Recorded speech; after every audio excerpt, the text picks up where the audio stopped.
For the longest time now, we know that there are two camps when it comes to the issue of the Godhead. Two schools of thought, if I can say, well, two main schools of thought. There are those that believe in a three-person Godhead, and there are those who do not believe in a three-person Godhead, and they would argue to say we should not think that there are three, but they actually call themselves the one true God movement. But this afternoon, in this Sabbath monologue, I want to share with you why I believe in a three-person Godhead, and I hope it can help someone whose feet were teetering. You know, some people are not settled. Some people are not sure where to stand, where to place their feet. And so I hope this presentation can help you to make a good, informed decision when you hear this perspective. And me as a person, generally, I love forming my own opinion. What do I mean by that?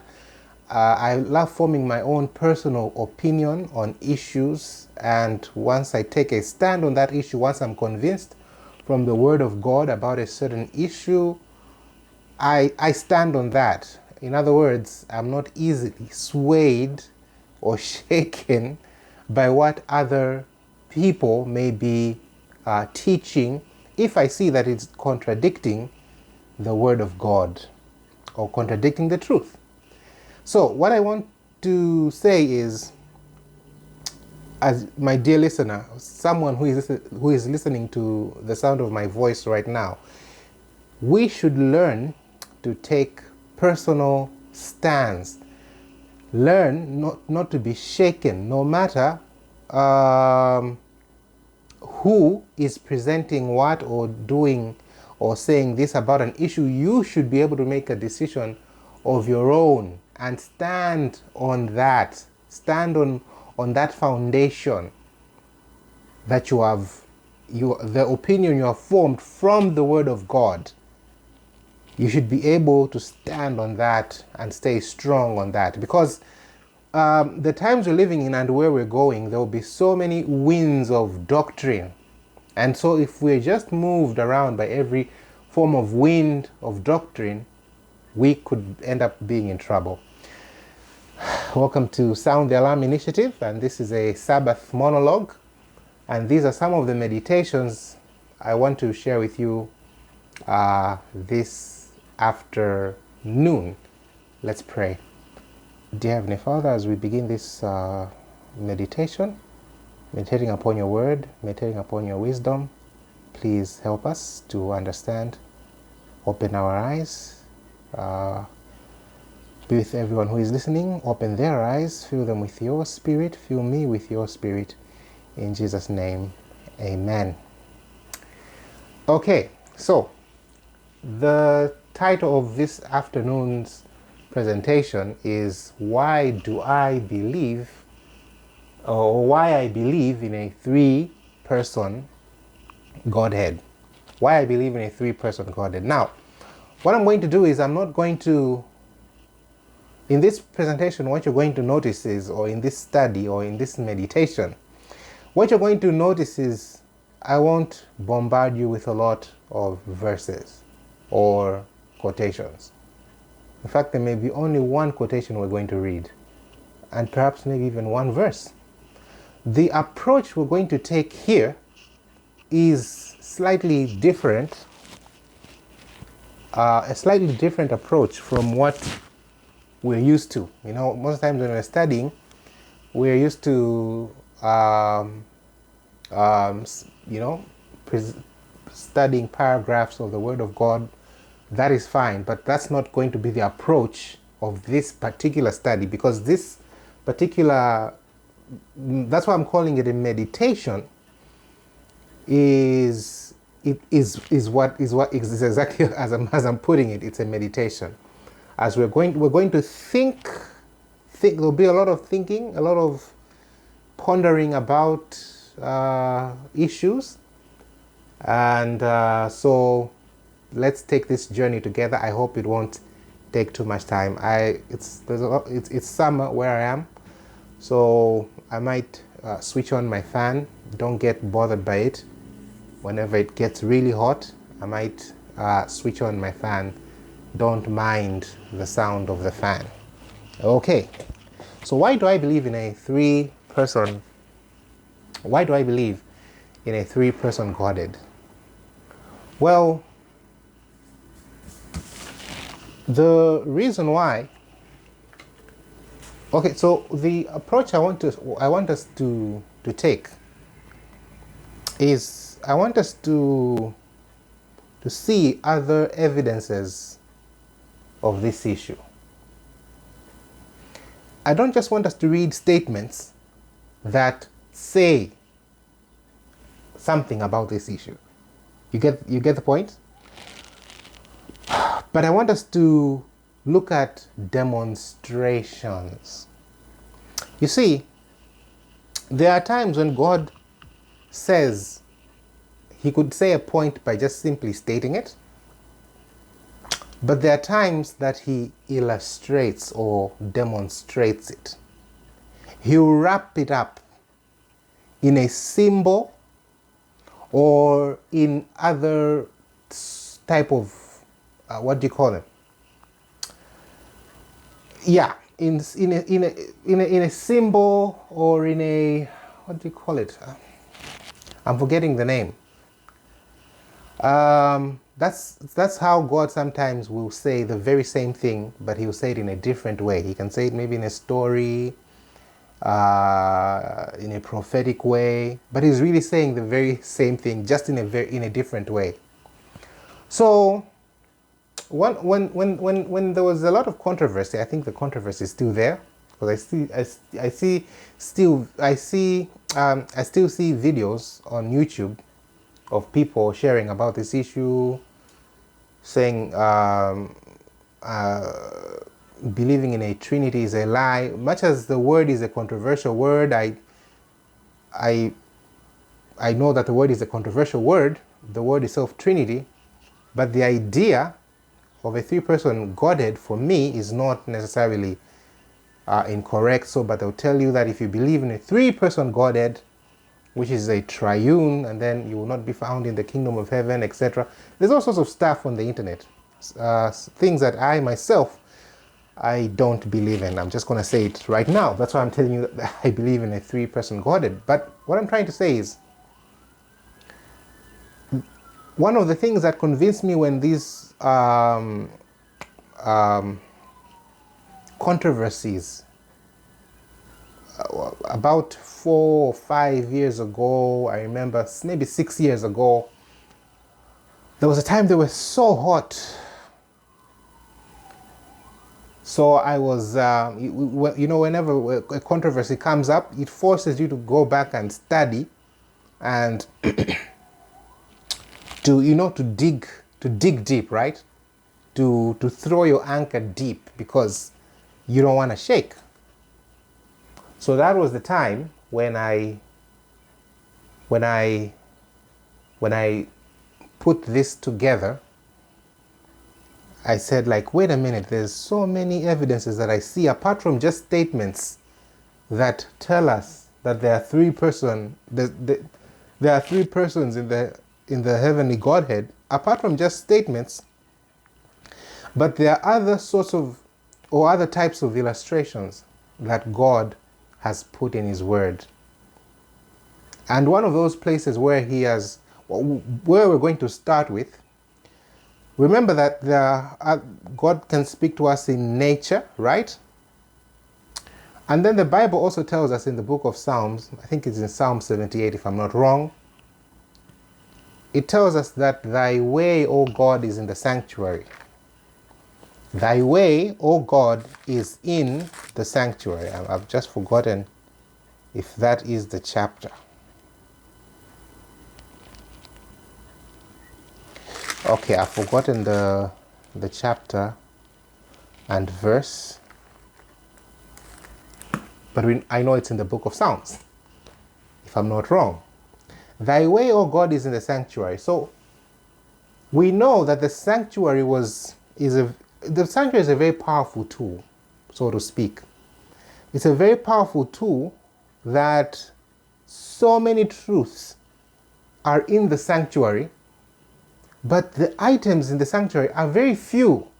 Yet there's so much truth. God is so full of wisdom, how he managed to put so many truths and yet simplify them, because the sanctuary is so simplified, right? He simplified them, he put them in the sanctuary service, that the one who has an ear and the one who has eyes to see can be able to observe and see and learn the truth and be established in the truth. Are we together so far? I hope you're following me so far. So we're going to start with the sanctuary, just to observe. And you see that today, the real meditation today is about how many are in the Godhead, right? That's what I'm really going to focus on today. Because it is the third person of the Godhead who is really, in these arguments, it is the third person who loves to be undermined. And then somewhat, also sometimes Jesus is also undermined. They're very strange meditations or teachings when you look at them. You begin to wonder, what is the source of these teachings? There's someone who did not like Jesus in heaven. I remember very well. So we need to be careful. Some of these teachings, the way they come, they're quite scary. And to go against, to start a battle and a debate against the Holy Spirit is, boy, that takes some courage, right? Because that is the exact member that we are warned that if not to blaspheme against. And people write things, I've read things that have made me to shudder, to say, someone can say this about the Holy Ghost, can have such disrespect for the Spirit of God? But it's because they have been convinced, the devil has convinced them that the three-person Godhead teaching is satanic. So that's how they begin to view the Spirit of God. They begin to think it's something, it's something satanic, something from hell. And it's scary, some of the things that I've read. Very, very scary. So we're going to go into the sanctuary, and then we're going to see some other illustrations and demonstrations that really, for me, settled the issue. And what we're going to find out from this presentation, just give me 1 second. Sorry, 1 second. I want to do something.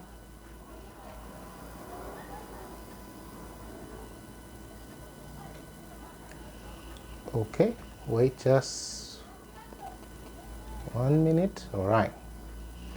Okay, so what I was doing there, I was switching on my airplane mode, because it happened once that as I was recording like this, my phone wasn't on airplane mode, and what happened is a call came through and it just disturbed the whole recording. So that's why I had to switch on airplane mode. I've forgotten where I was now, but I was saying we're going to go into the sanctuary. We're going to see in the sanctuary, can we find truth in the sanctuary? Can we see and prove beyond reasonable doubt and be settled in your mind about how many members, so to speak, make up the Godhead? How many members make up the Godhead? And I believe that after this, you should be settled in your mind. This helped me, and I believe it is the truth, because thy way, O God, is in the sanctuary, thy word is truth. Let's begin. Okay, so the sanctuary. And what you're going to see, the theme of this study or meditation is, what you're going to see is there's a lot of threes in the Bible from Genesis to Revelation. And so when we go to the sanctuary, you see that this theme is repeated over and over of 3, 3, 3. And so knowing the character of God, that God is a God of order, God is a God of purpose. He doesn't do things haphazardly. He doesn't just start things without any purpose, without any meaning. I know in the back of my mind, this is not a coincidence. Like, why are there so many threes? Why are there so many threes? Okay, so let's look at some of those threes in the sanctuary. Okay, so that is the sanctuary. Let's go to the holy place. We know this is not a sanctuary study. We know, I'm assuming you know most of these things already. When we go to the holy place, these are some of the items that you find. You find here there's an altar of incense, and then you see that there's the table of shewbread, and then there is the 7 candlesticks. It's very interesting. It's very interesting. And you and I'm going to just assume that you are good students of prophecy and that you are already up to speed with some of these things. So I'm not going to be explaining too much. I'm just going to be saying it, but I'm assuming you are diligent students of the Bible. We know that incense represents prayer, right? And you and I know that prayer is the office of the Father. What do we mean? Prayer in particular is the office of the Father. When you kneel down and to commune with God, if we're going down to the nitty-gritty, you really are communing with the Father. He's the one who receives the petitions. He's the one who gives the petitions and answers the prayers of all his children, all his creation. That is his office. When you go to an institution, things are orderly. There could be an office of an administrator, an office of the human resource. There could be the office of the accountant. Things are orderly, and there's always a person in each office who runs things in that particular office. And so I'm telling you that the altar of incense in particular is the office of the Father. Jesus said, when you pray, say, Our Father, who art in heaven, hallowed be thy name. So that is his office. And then we know this is all basic stuff, right? As I'm saying, that's why I'm assuming you are good, diligent Bible students. The shewbread, Jesus himself said, I am that bread of life. We know that the bread represents the word of God. And we know in Revelation, we know that Jesus is called the Word of God. Even when we read John 1, it says, in the beginning was the Word was with God, and the Word was God. So we know that the Word is Jesus. It represents Jesus. Let's go. Let's go. Let's continue to go. This we're in the holy place, remember, right? And then there's this item that was that side, which I've just written. It represents ministry, witnessing and being a living testimony to others. That item is a very curious item. I love it. I wonder what that item represents. For me, the altar of incense really truly represents the Father for my meditations, because that's where you meet the Father. At the altar of incense, that's where you commune with the Father. And by the way, prayer, the holy place, this is a very important place. Like the lessons for Christians, for the Christian life, are so important in this chamber, so to speak. When we go at the times that were spent in the sanctuary, Jesus spent a lot of time in the holy place. And I believe that's not a coincidence. He spent a lot of time in the holy place before he moved to the most holy. He spent a lot of time there. And I believe as Christians we should spend a lot of time here. This is the daily lifestyle. That's why I love the sanctuary. It's so simplified, so simply put, that even a child can understand. Even a child can understand. It's so simple. Prayer, Bible study, and ministry. This is Illinois says the life must be like Christ. In the mountain you commune with the Father and the Son, and she says it must be between the mountain and the multitude. Here is where you meet the multitude, in ministry. And that's where we're going to show you. Okay, so that represents the Father. That represents the Son, the bread. Jesus is the bread of life. And this, you will see that truly it represents the Spirit. But to be more specific, that symbol it's not just that simple, because it's the Holy Spirit in human instrumentality. Because the Holy Spirit, the way he is, he dwells in human instrumentality.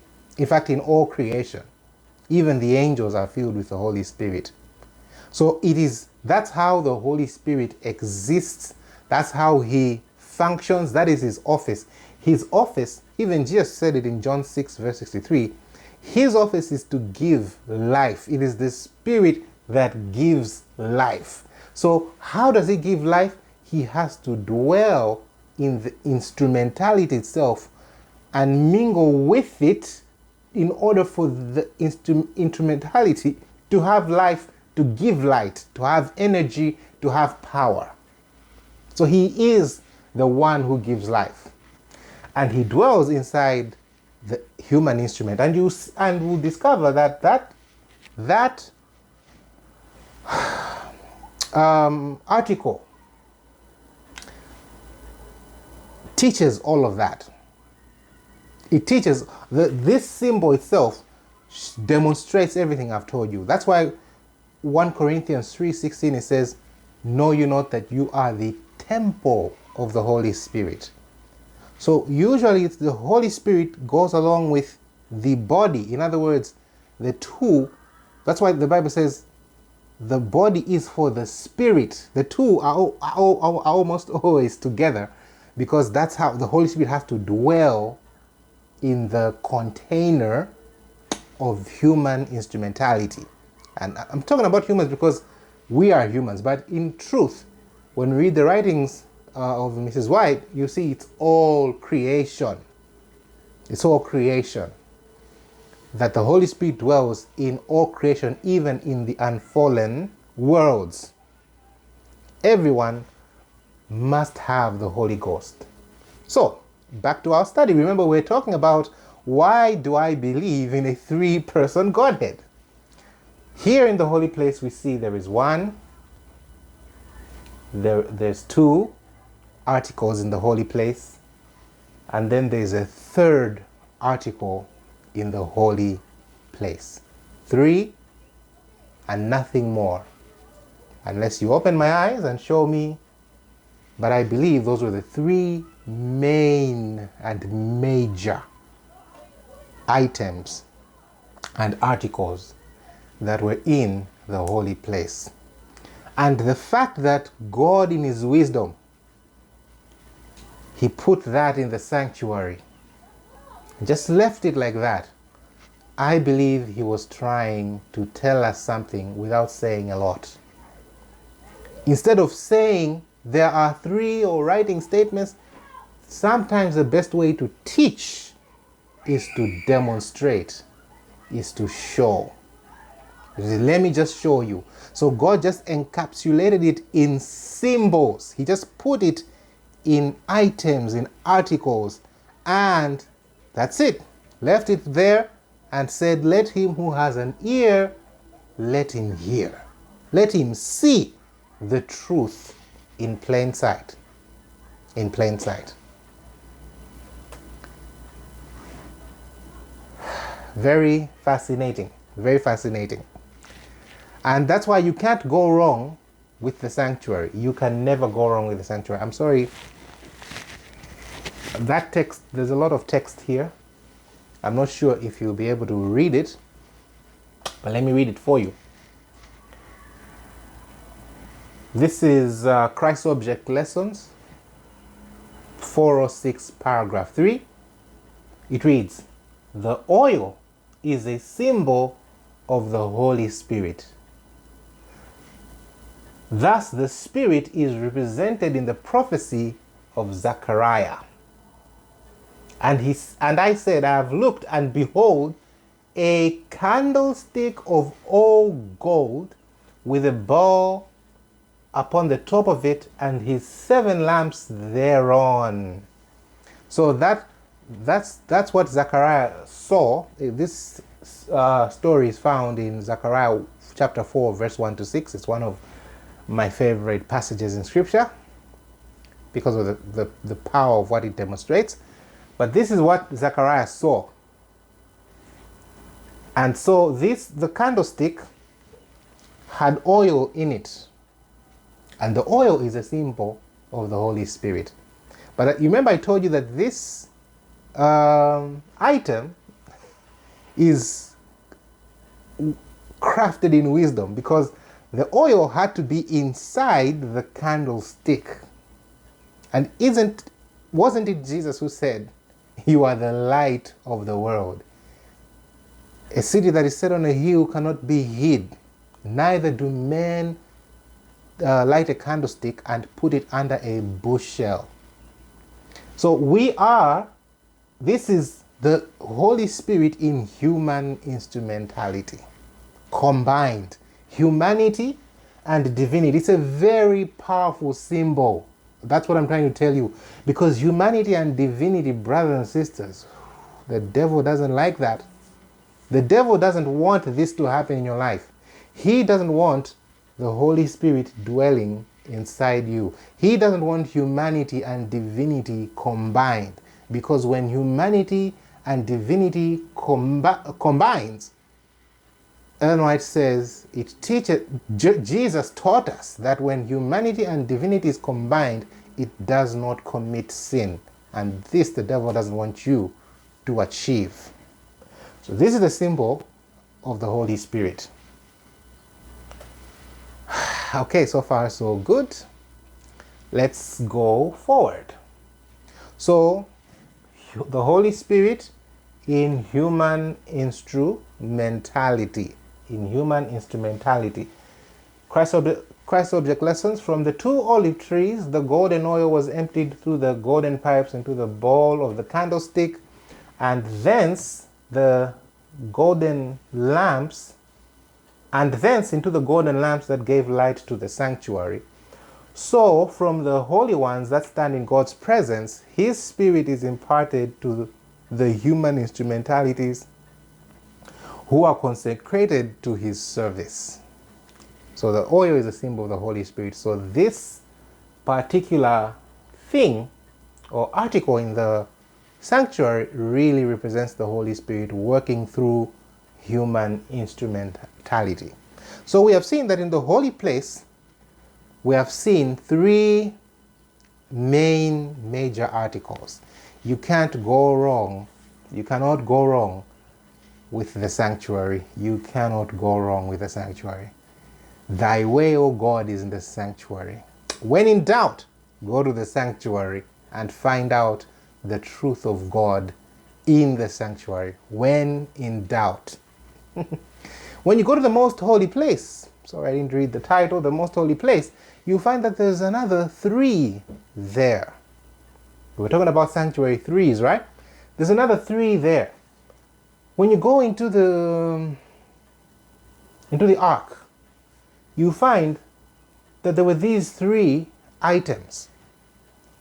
The law, the table, the law on tables of stone. Then there was the bread, then there was Aaron's rod that budded. Three articles: the law, the pot of manna, and Aaron's rod that budded. Three. Remember, those are our meditations today. Three. Just trying to show you why are there so many threes in very important places like these. So that was it. The pot of manna, the law, the pot of manna, I would assume represents the Son, because Jesus is the bread. The law, we know that is the Father's law. We broke the Father's law. We know that God is, above all, He's the great lawgiver. So He is the head of everyone. So He is the one, it is His law. He wrote it. You know what I mean by that. And I would therefore think that Aaron's rod that budded truly should represent the Spirit. The sanctuary itself, let's continue. I don't have too much time left, but let's continue. The sanctuary itself had three major compartments. It had the outer court, it had the holy place, and it had the most holy place. Three. I just want you to appreciate the number of threes and think about the character of God, who doesn't make any mistakes, who is very orderly, who is very intentional in what He does. Like, He just doesn't do things out of the ordinary. They are calculated. Everything He does is calculated. Just think about it. Try to be in His shoes and see why is everything in 3, 3, 3. What is God trying to show us? What is God trying to show us? It's very fascinating. I also found 3 colors in the sanctuary. I really did. I found blue, purple, and scarlet. And I believe if we go back, those colors are there. Blue, purple, and scarlet. 3 colors, which I'm sure if you are a diligent student, you could also see exactly who these colors represent. Are you following so far? Okay. And then when we go out of the sanctuary and go to the Old Testament, you discover there's a lot of things as well in the Old Testament that are in threes, or mentioned in threes, 3 this, 3 that, 3. Like so many. You can just go and do a short study, go on your phone app or on your laptop application, Bible, whatever Bible application you have, and you can personally go and see and find out the threes that are in the Old Testament. There's so many. There's so many. So many. Three men who appeared to Abraham. You remember those three men? Yeah. There was 3 days of darkness. It's very fascinating. Found out there were 3 times all males appear before God in a year. Oh, didn't intend to rhyme, no pun intended. There were 3 cities of refuge. I think I missed another 3. I'm just remembering as I'm thinking about it. I think Noah's Ark also had a certain 3. Noah's Ark. Look into it, research it. The 3 mighties of David. The Bible talks about the 3-fold cord which is not easily broken, remember? So the 3-fold cord is not easily broken. I think that's what it says. The 3 times of prayer. Fascinating, right? Fascinating stuff. Remember, I told you, I'm not going to bombard you with verses. Like I told you, these were just meditation or something. We're just thinking, we're meditating, pondering. Very fascinating, very fascinating. 3 times of prayer. The 3 Hebrew boys, Shadrach, Meshach, and Abednego. And I've left out some 3s. I'm sure I've left out 3s, but you have to go and, this is your assignment. Go and look for these things and find out if they're so, if they're true. If they're not, you reject it. If it's error, if you think it's error, reject it. If you feel this is not the truth, you reject it. You just have to reject it. But I believe that under the influence of the Holy Spirit, you are going to find that these things are true. When you go to the New Testament, there are also 3s in the New Testament. The 3 days Jesus was in the tomb. The 3 measures of meal. And I'm sure some people are typing in the comment as I speak because of some of the 3s I'm even leaving out. Yeah, type out in the comments. What other 3s do you know in the Old Testament or anywhere or whatever you can think of? Type it in the comments. I know also these 3. I also know this happened in 3s. I also know 3 days of this. I also know 3 this, 3 that, 3 this. There's a lot of 3s floating around in the Word of God, and it's very, very fascinating, so to speak. The 3 measures of meal, the 3 men in transfiguration, there were 3 individuals there. The 3 loaves. Should I go on? All right, let's go on. The 3 times vision shown to Peter. 3 final trumpets. Even when you go to Revelation, there are 3 gates on each side of Jerusalem. It's very, very fascinating. So what we've seen is we've found 3s in the sanctuary and so many other 3s scattered all over the Bible in the Old and the New Testament. Now, we know that the devil loves to copy. He's a copycat. He doesn't have anything original. And so you'll discover that the devil also loves to have his own 3s because he says he wants to be like the Most High. So he's a copycat. He doesn't have anything original. He didn't do things in his own numbers. He also does 3 to copy what God does. Remember, I told you I was going to switch on the fan. I think the time has come. Okay.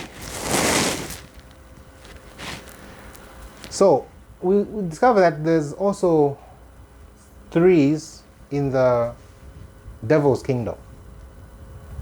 The 3 unclean spirits in the book of Revelation. Remember the three-part division? Yeah, oh, this is in the Bible. You can just go and read it.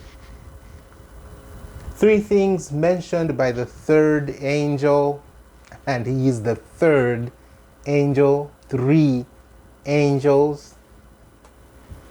It's very, very fascinating. When we read the Great Controversy, we're talking about the devil's threes. When we read the Great Controversy, Ellen White talks about under the influence of this threefold union.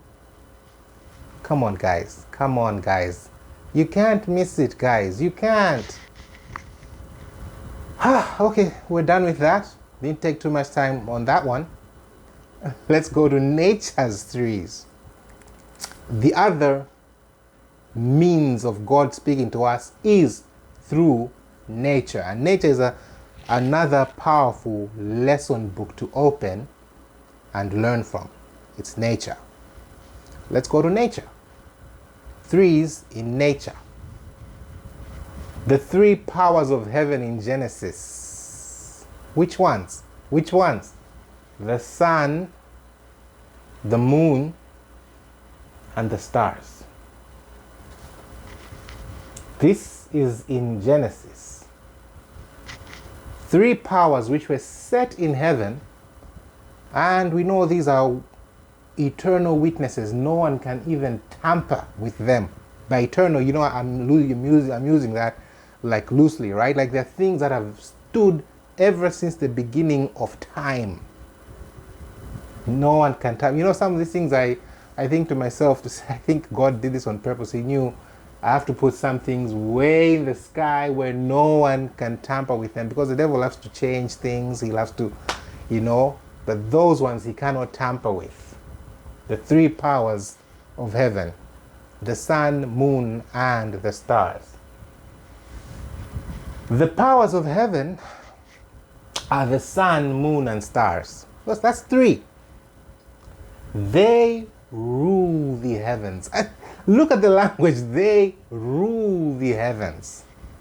I wonder what they were symbolizing, or what lesson are they trying to teach us? To be three rulers in heaven. Do you understand what I'm trying to say? The three. What is nature trying to teach us? What is God trying to teach us? So, those are the powers of heaven, the sun, moon, that's nature. Oh yeah, the woman of Revelation had all three of those powers of heaven. The three stars of Orion. Now, Orion doesn't necessarily have three stars, but if you know constellations and you are fascinated by constellations, I remember there was a time, I love stargazing, as in just looking up to the sky, just looking at the skies, and you see so many fascinating things. If I start them now, this video is going to be long, so I'm not going to say, I'm going to try and discipline myself and not say anything. But when you just make it a habit to look up to the sky, you see so many fascinating things, and I just love looking at the sky. I love looking at constellations. There was a time I used to know that Scorpio doesn't come together with Orion. When you see Orion, it means Scorpio is not visible. When you see Scorpio, is it Scorpius, I think, then you know that Orion is not visible. And it was kind of fascinating, because when you look at Scorpius, the shape of Scorpius almost looks like a dragon. But as I told you, I don't want to go there because I like to talk a lot. Those people who know me know I love to talk a lot. So if I go there, I'm going to digress too much.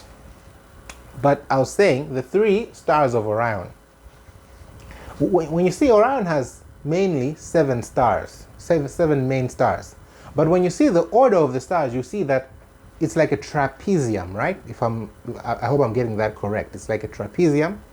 So you discover that there are 4 stars around Orion, like in a trapezium type of shape, and then there are 3 in the middle. That's how Orion is. If you go out in the sky and see Orion, you see that's exactly how Orion looks like. Looks like that. The main stars. But when you draw out, because the Orion is called Orion the Hunter, right? So when you draw out the hunter, I think they add some other stars, but the major stars are the ones you're looking at right now. And there are 3 stars, as you can see on your screen, 3 main stars. And yep, that's Orion. That's a picture of Orion. I think that's a real picture. That's why it's so blurred, etc. But there are 3 stars. You can just go out into the sky and you'll see those. What I'm telling you is right there in nature. And when you read about Orion, Ellen White says, the atmosphere parted and rolled back. Then we could look up through the open space in Orion, whence came the voice of God. So Orion is not it's not an ordinary type of constellation. It's a very important constellation. That's where the voice of God is going to come out from. The holy city will come down through that open space in Orion. That's amazing stuff, right? That's amazing stuff, honestly. Nature, we're still in nature. When you read in the counsels when we study diet, the counsels that were written to the prophet about diet, you'll see that the recommended maximum number of meals is really 3 times. 3 maximum meals in a day, but the more ideal is 2. The ideal is 2, but if you're going to eat another meal, then it should be the 3rd meal and the last, and that's enough. That's enough. She says, I only eat 2 meals a day, but I do not think that the number of meals should be made a test, etc., etc. It is their privilege to have 3. I'm just trying to show you the maximum number of meals in a day. Even the kinds of food in a plate. It's so fascinating that even the kinds of food in a plate, we are counseled by spirit of prophecy that you should eat only 2 or 3 kinds. That's it, of food in a plate. The notes that make a chord. 3.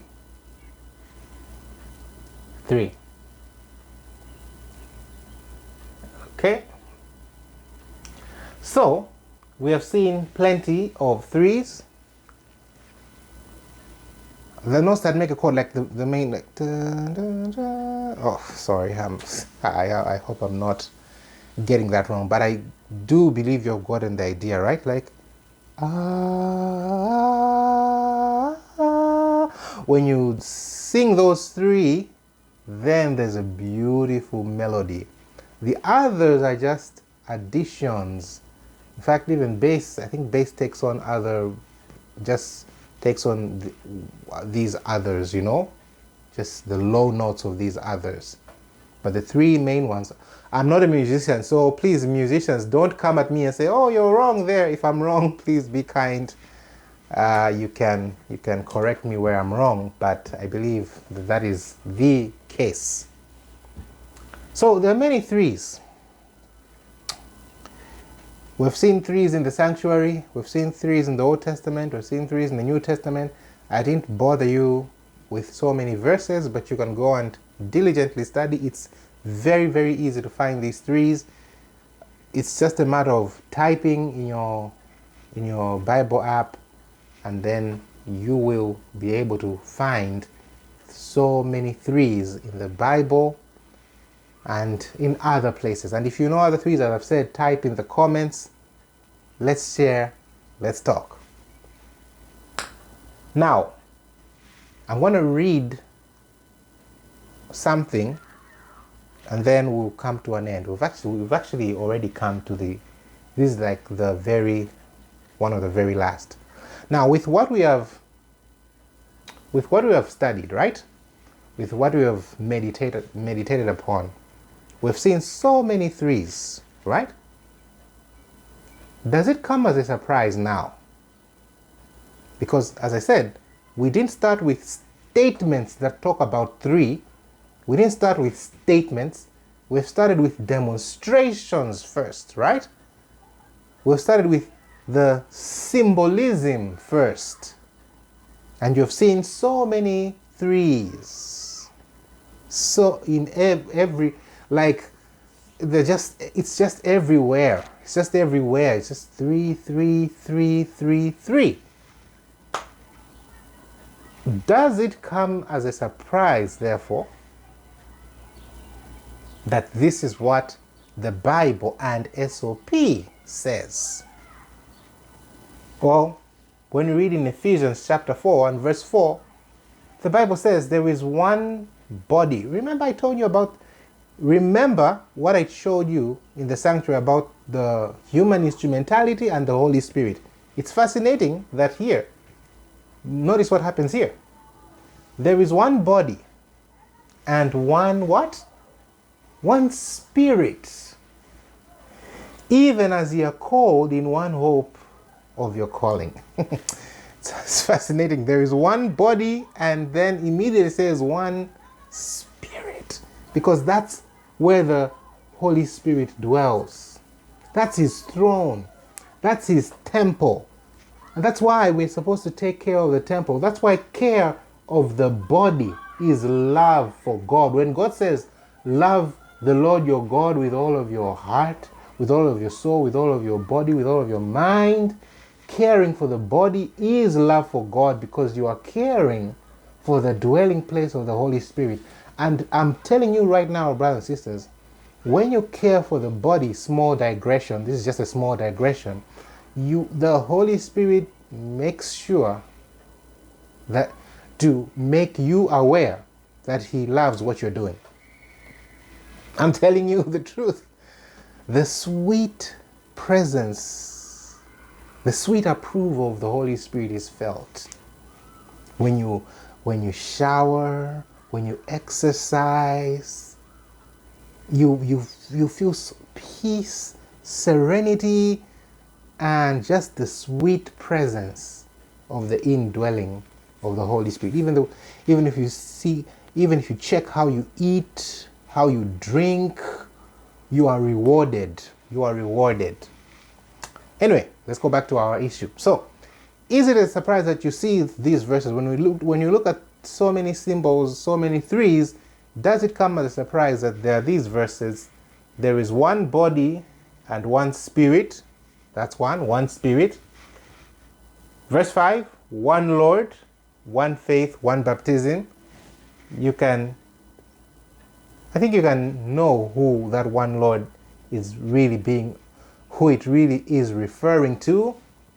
Then verse 6, one God and Father of all, who is above all, through all, and in you all. One Spirit, one Lord, one God and Father. Three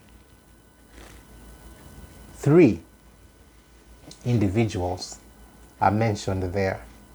There are other verses, other parts in the Bible where all three are mentioned. Baptize them in the name of the Father, the Son, and the Holy Spirit.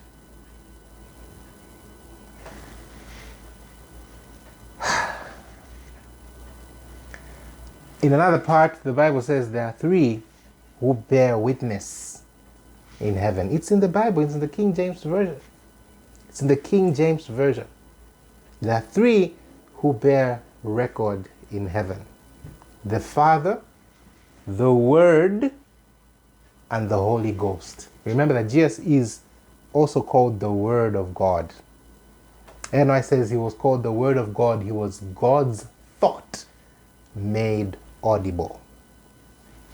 That's why he was called the Word of God. And he is the Word of God. It's very fascinating, brothers and sisters. I come to the conclusion, personally, when I study all these things, my conclusion is there is definitely three divine beings in the Godhead. The symbolism is too much. There's too many threes to miss it. There's definitely a third person. There's a third person. And one of the things that really bothers people or confuses people is because they do not see the third person. So when they read Revelation 4, and then they see only Father and Son at the throne, and then they become that like what? Pushes them over the edge. See? It's only Father and Son. Why is it only mentioning Father and Son in many instances? Yes, and that is because the Holy Spirit, Ellen says that the Holy Spirit does not come in human form. His existence is very different from the Father and the Son. And this has been demonstrated some few times in the Bible, that the way he appears, he does not appear the way a normal person would appear, so to speak. So that's why you will see those type of things. But what did God advise us? He said, if you're my kids and you love me, just believe what I'm telling you. He is there. There's a person there. He is there. There's a third person there, even though you do not see him. Just believe. Sometimes we just have to believe like a little child. Trust that God is not lying to us. Because when you say that there is no third person, you are telling God that he is a liar. You're saying, God, you're lying to me. I don't see a third person. God says, shh, he is there. Trust me. He is there. He's dwelling in you. He's in Gabriel. He's in all these holy angels. He's in all the unfallen people. That's how he is. That's his nature. He's indwelling. Inside. He's dwelling. He's there. We may not see him, but his effects, you can feel him, you can perceive him. That's why Jesus Christ says, the world does not see him or perceiveth him not, but he is there, and by faith, like little children, we are supposed to accept that reality from God. We really just have to accept by faith, he is there. And that's why God says, shh, and he says, do not even try to discuss or try to think about too much. It will lead you astray if you try to think too much about his nature and etc. Just accept what is revealed to you, that he is the third person of the Godhead. He exists. He speaks to us. Acts of the Apostles, by the way, I'm coming to this, right? Acts of the Apostles, I love to tell myself, I love to say that Acts of the Apostles, I can give it a second name. And the second name of that book can be the personality of the Holy Spirit. If there is a book that was designed to really show you the interaction of the Holy Spirit and humans, and interacting as a person with humans, speaking to them and interacting with them, not in human form, I said as a human, as a thinking, intelligent being, that's what I mean, right? As a person, sorry, the word is person, as a person. If there's a book that really shows you the Holy Spirit interacting with humans as a person, it is the book of Acts. Just read the book of Acts and you see clearly to say, definitely the Holy Spirit is a person. And he is a third person. There's no doubt about it. All right. We're about to close, so don't worry too much. So we found out that there are three. The symbolism is overwhelmingly showing threes. The symbolism is overwhelmingly showing threes. And then there's this quotation. It's just one. I'm just going to read this one. The Comforter that Christ promised to send after he ascended to heaven is the Spirit in all the fullness of the Godhead, making manifest the power of divine grace to all who receive and believe in Christ as a personal Savior. Then it continues.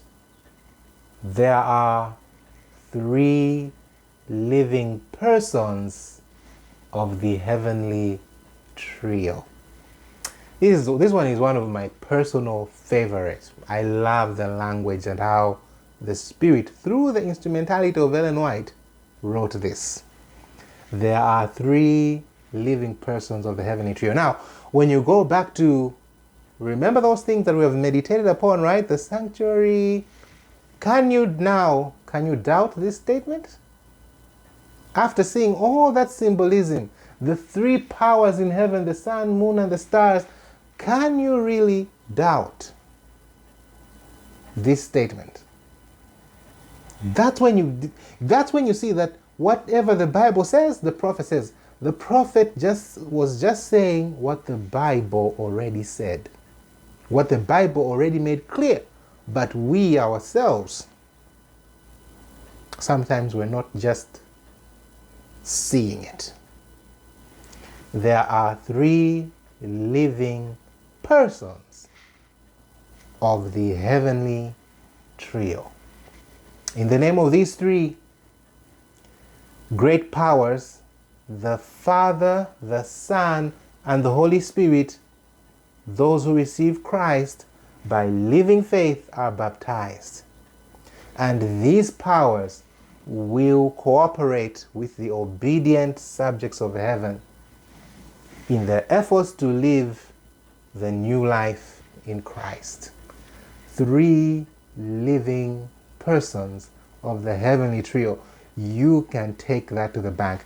I didn't just want us to come to the verses and SOP quotations. I wanted us to go about it in a roundabout way first, to show that God has demonstrated and has put in nature, in symbols, in the sanctuary, God has already written these things down in demonstrations that you cannot tamper with, so that no man may make a mistake and no man may think otherwise. They may know for sure there are three living persons. You can take that to the bank. The Father, the Word, and the Holy Spirit. Nature has shown it. Everything demonstrates it. That's why I love the Word of God. It's so powerful. And this is where I stand. I am not an anti-Trinitarian in the sense of the way people deny the Holy Spirit. That's the sense. That's what I mean. So don't get me wrong. Don't misquote me. The Catholic Trinity is false, about substantial, etc. That's not what we believe as Seventh-day Adventists. It's not that which we should believe, at least. But Ellen White, SOP, talks about the Godhead. That Godhead, according to SOP, has three individual members. Three individual members. Remember that the path of error lies so close to the path of truth, right? So the devil, in his Catholic Trinity, well, you might find things that when rejecting that, have jumped out of the frying pan into the fire. They have not landed on the middle ground. Yes, you can reject the Trinity. That is true. But it doesn't mean you reject the three living persons. No. The Holy Spirit, in the true version, this is the true version I'm telling you, the Holy Spirit is the third person of the Godhead, even though he does not come in human form. He does not come in human form. He comes in a different form, which God says, shh. He says, just accept it by faith like a little child. But it doesn't mean that he's not there. It doesn't mean that he doesn't exist. No, he exists. He exists, my brothers and sisters. And he is the third person of the Godhead. And you know the people who know me know I love this topic very much. The topic about the Holy Spirit. I place so much emphasis on him because I know the importance of being filled with the third person of the Godhead. You need the Holy Spirit. You need to be filled with the third person. I would be wary of any teaching that lessens your confidence in the Holy Spirit. I would be wary. The devil is slick and cunning. I would be wary of a teaching that lessens your confidence, trying to think of the Holy Spirit as, that's what these anti-Trinitarian teachings in quotes, that's the effect they're going to have on you. They're going to lessen your confidence and then no longer want to associate yourself with the Holy Spirit. You're so scared of the Holy Spirit, thinking it's some devilish type of teaching. That is wrong, brothers and sisters. I'm here to defend the Holy Spirit. That is wrong. The Holy Spirit is the third person of the Godhead, and he will transform your life because he has come as a representative of Jesus. He has come, he is here to uplift us. It says, the highest gift Christ could solicit from the Father was the gift of the Holy Spirit for the uplifting of humanity. The Holy Spirit is there to renew, to regenerate the heart. And brothers and sisters, what a peaceful life you lead when you are filled with the Holy Spirit. So fulfilling. You're so full. You don't feel empty when you're filled with the Holy Ghost. And in other presentations, I'm going to show you just how you can be filled with the Holy Spirit. Wouldn't that be great to know how you can be filled with the Holy Spirit? So in another presentation, I'm going to show you just exactly how you can be filled. As we say in my language, ndinzi moera, with the Holy Spirit. Do you want to know how to be filled with the Holy Spirit? Type in the comments. Please make that presentation. Please make the presentation. Show us how we can be filled, because there is a science of reception. Any human being on the planet, if they wanted, can be filled with the Holy Spirit daily from Sunday to Saturday, from the first month to the 12th month. There is no need to be spiritually hungry. But many Christians, over 95% of the people maybe, are destitute of the Holy Spirit. And then comes along a teaching that lessens the confidence of the people in the Holy Spirit. It's so sad. The devil's deceptions are so sad. I hope you haven't fallen into this ditch. If you were teetering, this is where you can stand, in the sanctuary. You can stand in the sanctuary. There is no error in the sanctuary. God is not a man that he should lie. He cannot lie to you, and please do not call him a liar by what you believe. Just by what you believe, you can call God a liar. God is not lying when he says that there are three living persons. There's so many demonstrations in nature. I've shown you in the sanctuary, in stories, in the Bible stories. There's too much symbolisms of threes. Too much for you to miss it. My brothers and sisters, I've come to the end. This is the end of these presentations. Let me just show you something quick. as we close, the truth on plain tables. This is just something very, very quick. Strong pillars laid, very strong pillars laid, brothers and sisters. The Father, the Son, and the Spirit. Those are very, very strong pillars. You cannot move them. Do not move one pin. Don't do it, brothers and sisters. So much symbolism. First angel, second angel, third angel. I'm trying to show you the symbolisms in the Bible, the symbolisms of this truth. You remember the colors that we studied, the blue, the scarlet, and purple. Remember those colors.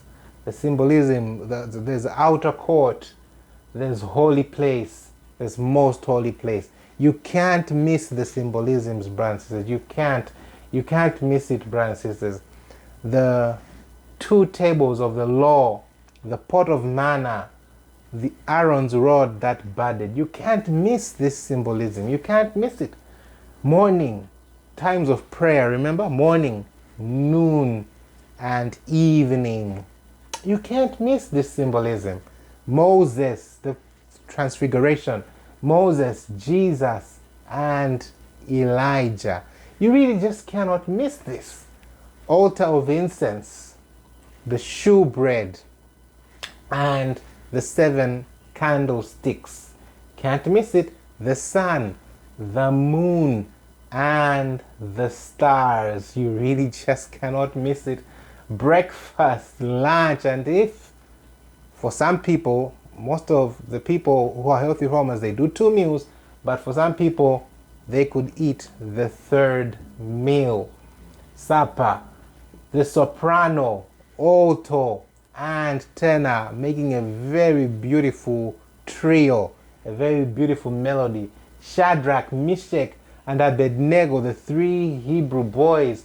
Remember how many times the angel cries, holy, holy, holy, or the beings in Revelation, rather. Oh man, the false threes, the false threes, or the copycat 3, so to speak. The beast, his image, his mark, the copycat, dragon, the beast, and the false prophet. Copycat. Copycat, that's why I'm removing them. Copycat. But now, when you disturb the symbolism, this is the member who is under attack in some of these teachings. And when you do that, you disturb the symbolism. You really do disturb the symbolism. I remember it was Moses who hit the rock twice. And he was in trouble. He had disturbed the symbolism just by disturbing the number. He had disturbed the symbolism. Be careful what you believe or teach, because you could disturb the symbolism. You see so many 3s, and then you disturb the symbolism. All right, brothers and sisters, I'm wishing you a wonderful week. This was recorded on the Sabbath, so as we start this week, I wish you all the best as you meditate, as you think upon these things. May the good Lord bless you, your families, and all of your enterprises, your work, and everything that you're doing. I wish you blessings in your family, to your children, and to everyone else around you. In the name of Jesus Christ. Amen.